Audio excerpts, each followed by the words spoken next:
Hello friends, आपके अपने YouTube channel MIM news bulletin में आपका हार्दिक स्वागत है। जैसा कि आप जानते हैं कि बिहार में छठे चरण का शिक्षक नियोजन जो है वो वर्तमान में प्रक्रियाधीन है। इसके बाद 7वें चरण की शिक्षक बहाली अगले वर्ष जनवरी-फरवरी से संभावित है। लेकिन एक बड़ी खबर सामने निकल कर आई है कि 7वें फेज़ में एक बड़ा बदलाव होने जा रहा है। STAT अभ्यर्थियों की भर्ती अब ऑनलाइन ऑफलाइन मोड से निकलकर एक नई संशोधित शिक्षक नियोजन नियमावली के तहत की जाने वाली है। तो शिक्षक नियोजन नियमावली के तहत क्या क्या बदलाव होंगे, उसकी पॉसिबिलिटीज़ क्या हैं, वो इस वीडियो में हम आगे देखेंगे।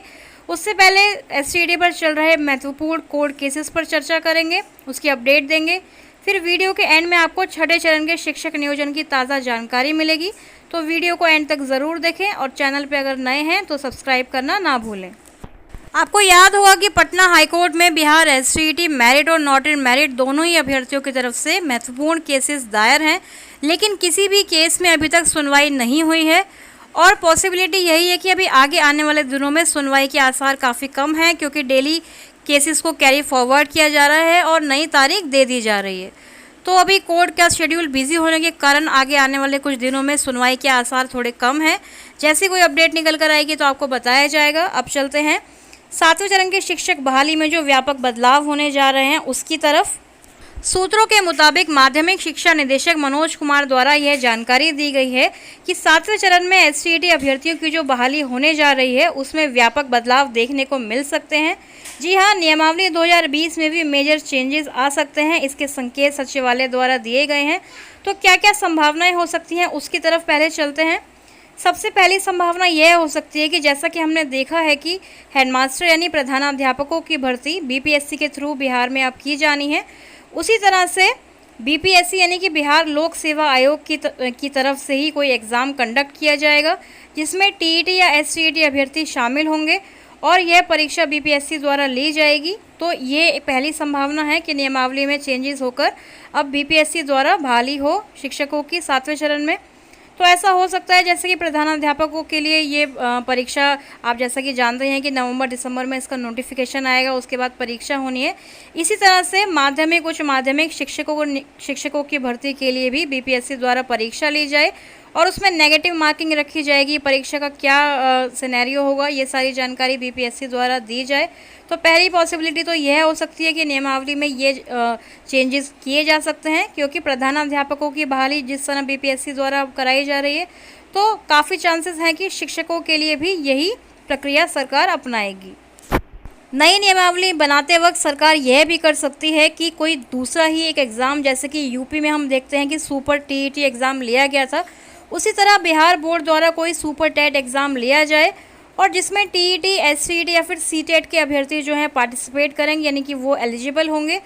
और ये सुपर टेट का एग्ज़ाम जो है उसमें जो अभ्यर्थी क्वालिफाई होंगे उनके द्वारा फिर बिहार बोर्ड के द्वारा कोई मेरिट लिस्ट इत्यादि बनाई जाएगी और उस आधार पर शिक्षकों की बहाली हो सकती है।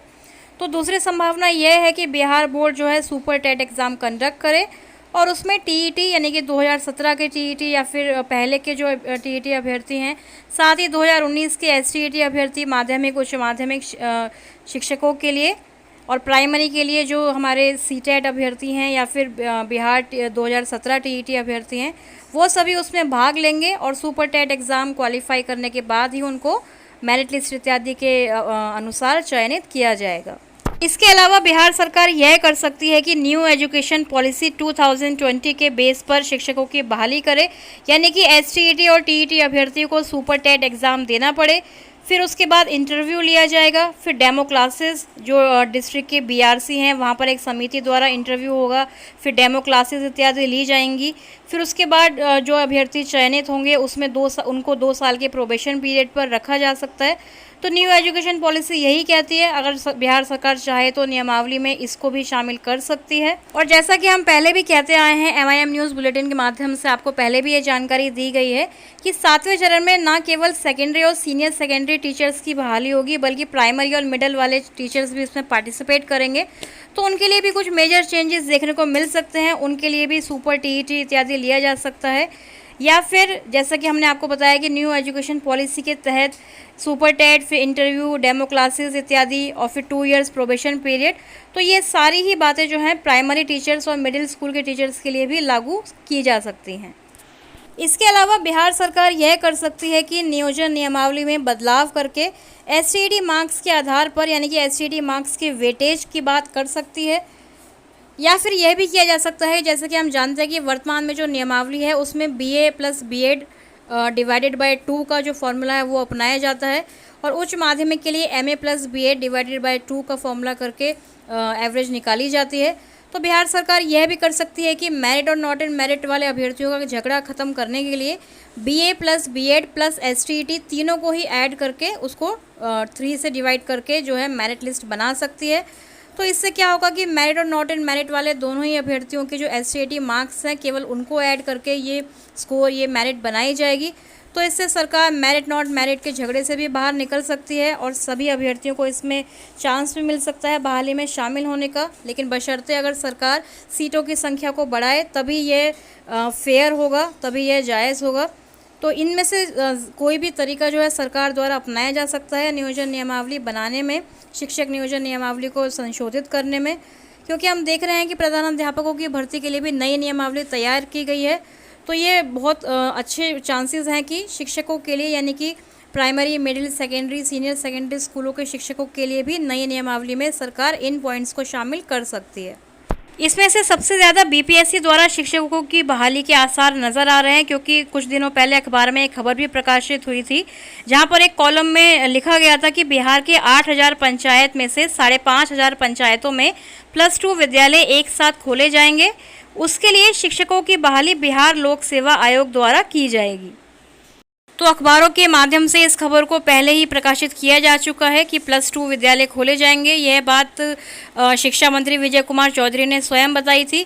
तो काफ़ी ज़्यादा चांसेस हैं कि अब एसटीईटी अभ्यर्थियों को बीपीएससी द्वारा ली जाने वाली परीक्षा में शामिल होना पड़ेगा, और उसके बाद उसको क्लियर करके क्या क्या प्रोसीजर बीपीएससी यानी बिहार लोक सेवा आयोग अपनाता है यह देखना होगा।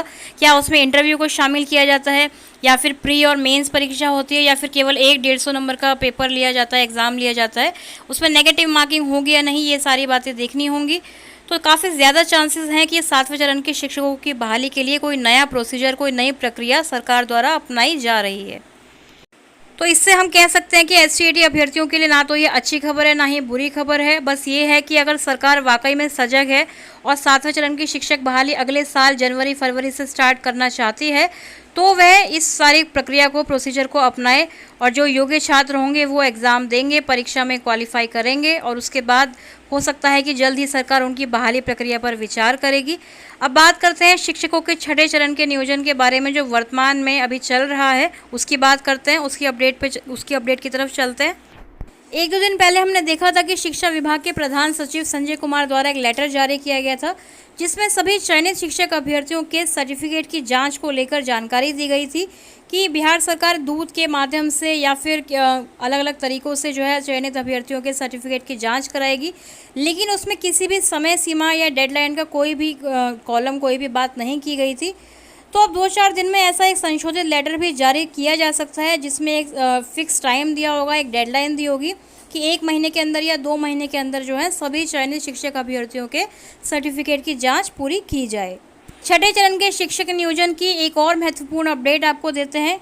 3रे चरण की काउंसलिंग के बाद जो भी नियोजन इकाइयों में काउंसलिंग छूट जाएगी, वह अब 7वें चरण की बहाली में फॉरवर्ड कर दी जाएगी। यानी कि 3रे चरण की काउंसलिंग के बाद 6ठे चरण में और अन्य कोई राउंड काउंसलिंग के लिए निर्धारित नहीं किया जाएगा, क्योंकि 6ठा चरण जो है सरकार द्वारा इसके बाद क्लोज कर दिया जाएगा। यानी कि 3रे चरण की काउंसलिंग में अगर किसी कारण से किसी नियोजन इकाई में काउंसलिंग की कार्रवाई को रद्द किया जाता है, या फिर कोई धांधली होती है, या कुछ भी ऐसा कारण होता है कि काउंसलिंग नहीं हो पाती है, तो ऐसे में वो सारी जो कार्रवाई है वो 7वें चरण में फॉरवर्ड कर दी जाएगी और 6ठा चरण वहीं पर क्लोज कर दिया जाएगा। 3रे चरण की काउंसलिंग का शेड्यूल कब जारी होगा, इसके लिए बिहार सरकार पंचायती राज विभाग से अभी हरी झंडी मिलने का वेट कर रही है। इसी कारण से जो है डिले हो रहा है।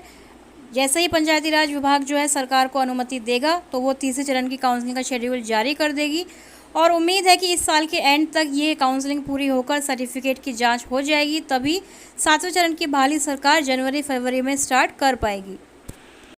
तो सूत्रों के मुताबिक काफ़ी मुस्तैदी से बिहार शिक्षा विभाग जो है वो शिक्षक नियोजन नियमावली में संशोधन करने में लगा हुआ है।